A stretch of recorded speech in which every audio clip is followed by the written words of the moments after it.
I'm 63 years old, and 3 months ago, my wife of 40 years looked me in the eye and told me she never loved me. Not that she stopped loving me, not that the love had faded over time, but that she never loved me. Not once, not ever, not in all those 40 years. This is the story of what happened after she said those words, and what I learned about myself when everything I thought was real turned out to be a lie. My name is Thomas. Most people call me Tom. I met my wife, Margaret, when I was 21 years old. We were both students at Penn State. I was studying engineering, she was studying education. We met at a party that a mutual friend threw in the fall of 1982. I remember the first time I saw her. She was standing by the window, holding a red plastic cup, talking to someone I didn't know. And she had dark hair that fell just past her shoulders. She was laughing at something, and I remember thinking she had the most beautiful smile I'd ever seen. I worked up the courage to talk to her. We spent most of that evening together, just the two of us, sitting on the back porch while everyone else was inside. We talked about everything, our families, our majors, what we wanted to do after graduation. She told me she wanted to be a teacher, elementary school, probably second or third grade. She loved kids. I told her I wanted to be an engineer, build things, make things that would last. She smiled at that. Things that last, she repeated. I like that. We started dating a few weeks later. It wasn't one of those whirlwind romances you see in movies. It was steady, comfortable. We'd study together in the library, and go for walks around campus, have dinner at the dining hall. Looking back now, I realize that even then, I was more invested than she was. I was the one who always called first. I was the one who made plans. I was the one who said, "I love you" first. She said it back. Eventually. But it took her a while. I told myself that was just her personality, that she was more reserved, more cautious with her feelings, and I was fine with that. I had enough love for both of us. We got married 2 years after we graduated. It was 1985. I was 23. She was 22. The wedding was small, just family and close friends. We couldn't afford anything elaborate. I was working my first engineering job at a firm in Harrisburg. Margaret had just been hired as a second-grade teacher at a local elementary school. We rented a small apartment on the edge of town, 1 bedroom. Barely enough space for the two of us, but we were happy. At least, I thought we were. Margaret was a good wife. She kept the apartment clean. She cooked dinner most nights. She was pleasant and polite when we had people over. She never complained. She never argued. She just existed alongside me. I told myself that was enough. That not every marriage had to be passionate or dramatic. That what we had was solid, dependable, real. We had our first child, Daniel, in 1988. Our daughter, Amy, came 3 years later.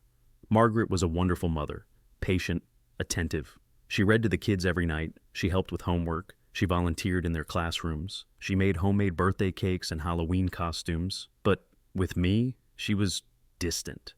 Not cold exactly, just, not there, not fully. She'd kiss me on the cheek when I left for work in the morning. She'd ask me how my day was when I came home. We'd sit together on the couch in the evenings and watch television.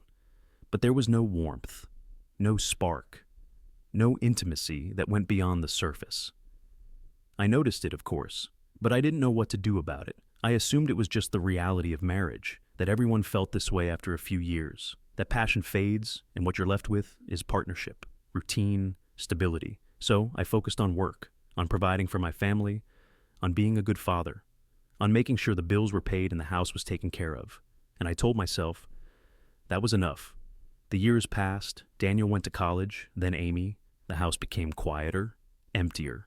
Margaret and I were alone together again, just like we'd been in that small apartment 40 years earlier. But this time, it felt different. The silence was heavier. The distance was more obvious. We'd have dinner together most nights. We'd talk about the kids, about her job, about mine. But we never talked about us, about our marriage, about whether either of us was happy. I think part of me was afraid to ask, afraid of what the answer might be. Margaret retired from teaching 2 years ago. She'd worked at the same elementary school for nearly 38 years. The kids loved her. Her colleagues threw her a retirement party. I went, of course, stood in the corner with a paper plate of cake, watching her laugh and hug people I'd never met.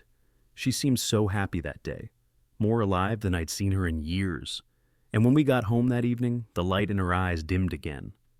I retired myself about 6 months ago. I'd been with the same engineering firm for almost 40 years. They gave me a plaque and a handshake. My colleagues took me out for lunch. It was nice, polite, forgettable.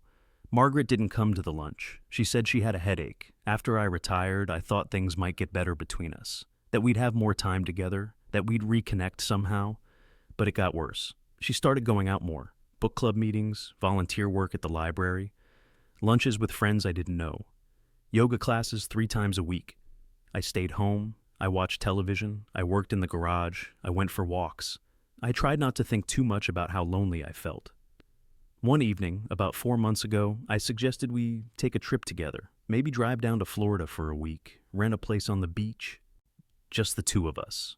Margaret looked at me like I'd suggested we fly to the moon. Why would we do that? She asked. I don't know, to spend time together, to, reconnect. She was quiet for a long moment. Then she said, I don't think that's a good idea, Tom. Why not? Because I don't think it would change anything. I didn't know what to say to that, so I didn't say anything. The conversation that changed everything happened on a Tuesday evening in October. It was just after dinner. Margaret had made spaghetti. We'd eaten mostly in silence, the way we always did. I was loading the dishwasher.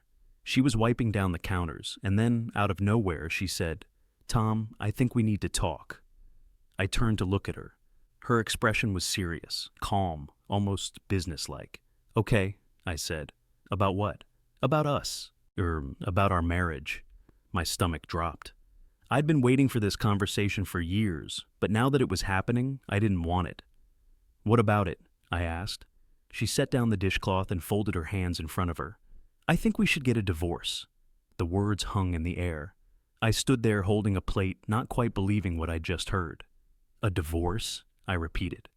Yes. Why? She took a deep breath. Because I'm not happy, Tom. I haven't been happy for a very long time, and I don't think you're happy either. Margaret, we've been married for 40 years. We have 2 children, a grandchild on the way. You want to throw all of that away? I'm not throwing anything away. I'm being honest. For the first time in a long time, I set the plate down on the counter. My hands were shaking. Honest about what? She looked at me then. Really looked at me. And I saw something in her eyes I'd never seen before. Not sadness, not regret, just exhaustion. Tom, I never loved you. The room seemed to tilt. I gripped the edge of the counter to steady myself. What? I never loved you, she said again, more softly this time. Not the way a wife should love her husband. Not the way you deserve to be loved. I couldn't speak. I couldn't think. I just stood there, staring at her. I'm sorry, she continued. I know that's not what you want to hear, but it's the truth. I married you because it seemed like the right thing to do, because you were kind and stable, and I thought that would be enough. But it wasn't, and I've spent 40 years pretending it was. 40 years, I said quietly. No, you've spent 40 years lying to me. Yes. Why? Why didn't you tell me sooner? Why did you stay? She looked down at her hands. Because I was scared. Because I didn't know what else to do. Because we had children, and I didn't want to disrupt their lives. And then they grew up, and by that point, so much time had passed that I didn't know how to leave. But now you do. Now I do. I don't remember the rest of that conversation. I think I said something about needing time to think. I think I left the kitchen and went for a walk. It was dark outside, cold. I walked for over an hour, not going anywhere in particular, just walking. I kept replaying her words in my head. I never loved you. 40 years of marriage, 40 years of building a life together, 40 years of believing that we were partners, that we were a team, that what we had was real, and she never loved me. Not once. When I got home, Margaret was in the bedroom. The door was closed. I slept on the couch that night. The next few days were strange. We barely spoke to each other. We moved around the house like ghosts, careful not to occupy the same space at the same time. I called Daniel, told him what his mother had said. He was shocked. He asked if I was okay. I said I didn't know. I called Amy. She cried, said she couldn't believe it, said she'd talked to her mother. But I told her not to. This wasn't her burden to carry. This was between Margaret and me. I spent a lot of time thinking during those days, replaying our entire marriage in my mind, looking for signs I'd missed, moments where I should have known. And the truth is, the signs were always there. The way she'd never quite looked at me when she said, "I love you." The way she'd stiffened slightly when I tried to hold her. The way she always had somewhere else to be. Something else to do. She'd been telling me the truth for 40 years. I just hadn't been listening. About a week after that conversation, I made a decision. I asked Margaret if she'd be willing to go to counseling. Not to save the marriage, but to end it properly. To understand what had happened. To have someone help us navigate the divorce without destroying each other in the process. She agreed. We found a therapist, a woman in her 50s named Dr. Patricia Chen. She had a calm, steady presence that made it easier to talk about difficult things. In our first session, she asked us each to describe our marriage from our perspective. I went first. I talked about how I'd always loved Margaret, how I'd tried to be a good husband, how I'd worked hard to provide for our family, how I'd thought we were building something that would last. Then it was Margaret's turn. She was quiet for a long time, and then she said, "I've spent 40 years feeling like I was living someone else's life. Tom is a good man. He's kind and responsible, and he's been a wonderful father, but I never felt connected to him. I never felt like we understood each other, and I think part of me resented him for that, even though it wasn't his fault." Dr. Chen asked her why she stayed so long. Margaret's answer was simple. "Because leaving felt impossible, because I didn't know how to be on my own, because I was afraid of what people would think, and because, honestly, it was easier to stay and be quietly unhappy than to leave and face the unknown." Over the next several weeks, we had more sessions. We talked about our marriage, about the ways we'd failed each other, about the things we'd never said. And slowly, I began to understand. Margaret hadn't set out to hurt me. She hadn't maliciously deceived me. She'd been trapped. Not by me, exactly, but by her own fear, her own inability to be honest about what she wanted. And I'd been complicit in that. I'd chosen not to see the truth, because seeing it would have meant facing something I wasn't ready to face. We'd spent 40 years in a marriage where neither of us was fully present, where neither of us was truly happy, and we'd both let it happen. The divorce was finalized about 2 months ago. We divided our assets fairly. I kept the house. She moved into a small condo about 20 minutes away. We're splitting our retirement savings. We'll both be fine financially. The kids took it hard at first, but they're coming around. Daniel told me he's proud of me for handling it with dignity. Amy called me last week and said she understands now why it had to happen. Margaret and I still talk occasionally.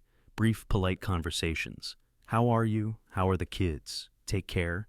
There's no anger between us, just sadness and acceptance. People ask me sometimes how I'm doing, if I'm okay. And the truth is, I don't know yet. Some days I feel relieved, like a weight I'd been carrying for 40 years has finally been lifted. Other days, I feel hollow, like I've lost something I can never get back. I've started doing things I never did when I was married. I joined a woodworking class at the community center. I've been going for long drives on the weekends just to see new places. I've been reading more, thinking more, and I've been trying to figure out who I am without her. For 40 years, my identity was wrapped up in being Margaret's husband, Daniel and Amy's father, the provider, the steady one, the reliable one. But who am I when those roles are gone? I'm still figuring that out. Last month, I went to dinner with an old friend from college, someone I hadn't seen in years. We talked about our lives, our families, our careers. And at one point, he asked me, "Do you regret it, the marriage?" I thought about that for a long time before I answered. "No," I finally said. "I don't regret it, because even if Margaret never loved me the way I loved her, we still built something together. We raised 2 good kids. We had moments of happiness, even if they were fleeting. And I learned things about myself that I wouldn't have learned otherwise." "Like what?" he asked. "Like the fact that I'm capable of loving someone completely, even if they can't love me back the same way. Like the fact that I'm stronger than I thought I was. Like the fact that it's never too late to start over." He nodded slowly. "That's a good way to look at it." "It's the only way I can look at it," I said. "Otherwise, I'd spend the rest of my life bitter and angry, and I don't want to be that person. I'm 63 years old now, and I'm learning how to live for myself for the first time in my life. I don't know what the future holds. I don't know if I'll ever be in another relationship.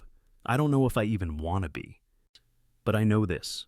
I deserve to be with someone who actually loves me, who chooses me, who sees me. And if that never happens, that's okay too, because I'm choosing myself now, and that's enough. Margaret never loved me, and I can't change that. I can't go back and undo 40 years of misplaced hope and unreciprocated love. But I can move forward. I can build a life that's mine. I can find meaning and purpose outside of a marriage that was never what I thought it was.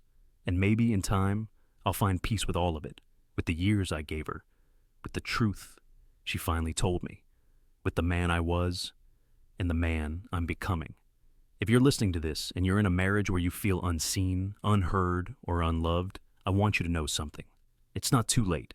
It's never too late to ask the hard questions, to demand honesty, to choose yourself. You don't have to spend 40 years waiting for someone to love you the way you deserve to be loved. Life is too short, and you are worth more than that. I'm 63 years old. My wife of 40 years never loved me, and somehow I'm going to be okay.